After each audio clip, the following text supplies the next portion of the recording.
తమిళ hero Thalapathy Vijay pan లెవెల్లో ప్రపంచవ్యాప్తంగా release అవుతున్న జననాయగన్ సినిమా మీద భారీ అంచనాలు, భారీ హైపే క్రియేట్ అయింది.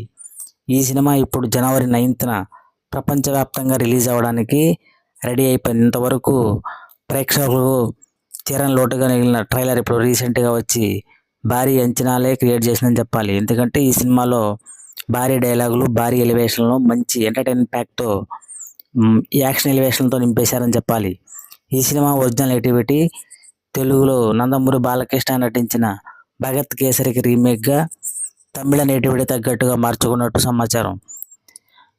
జననాయగన్ మీద విజయ్ తలపతి మీద ఇప్పటివరకు వస్తున్న ఊహాగానాలకి తెరదించుతూ ఆయన ఒక బహిరంగ సభలో, కౌలాలంపూర్లో జరిగిన బహిరంగ సభలో తన సినిమా కెరీర్కి ఫుల్ స్టాప్ పెడుతున్నట్టు, రాజకీయాల కోసమే తన జీవితం అంకితం చేస్తున్నట్టు వెల్లడించారు.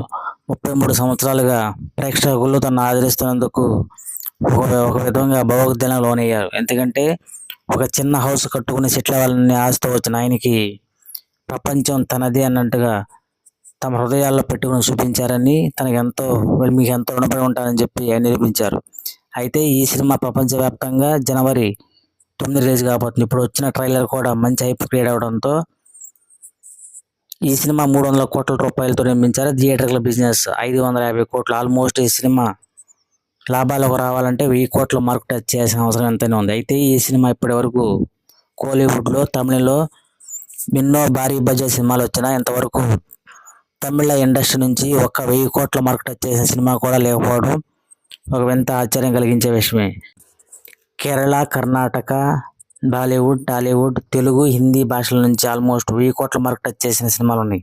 ఇంతవరకు తమిళ సినిమాల నుంచి భారీ డైరెక్టర్లు, పెద్ద పెద్ద నిర్మాణ సంస్థలు, మంచి టాలెంటెడ్ హీరోలు, యాక్టర్లు ఉన్నా ఇంతవరకు తమిళ ఇండస్ట్రీకి 1000 కోట్ల మార్క్ టచ్ చేసిన సినిమాలు అయితే లేదని చెప్పాలి.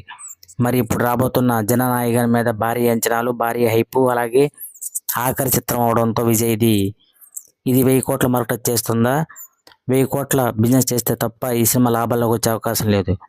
మరి రానున్న జనవరి 9th ప్రపంచవ్యాప్తంగా పాన్ ఇండియా రిలీజ్ అవుతుంది. ఈ సినిమాకి తెలుగులో గట్టి పోటీ ఉండడంతో ఎలాంటి హైప్ క్రియేట్ అవుతుంది, ఎలాంటి కలెక్షన్ రాబోతుందో వెయిట్ చేసి చూడాల్సింది. ఎందుకంటే రిమైనింగ్ లాంగ్వేజెస్లో పండగ అంత వాతావరణం అంత లేకపోయినా తెలుగులో మాత్రం భారీ అంచనాలు, భారీ హైపు, అలాగే పోటీ ఎక్కువగా ఉండడంతో ఈ సినిమా మీద ఎలాంటి ఎక్స్పెక్టేషన్స్ ఉంటాయి, ఏ రేంజ్లో సినిమా లాభాల్లోకి వస్తుందో వెయిట్ చేసి చూడాల్సిందే. ఇంతవరకు లాస్ట్ సినిమాగా వస్తున్న విజయ్ తలపతి మంచి కలెక్షన్లు రాబట్టి చరిత్ర నిలిచిపోవాలని మనస్ఫూర్తిగా కోరుకుందాం.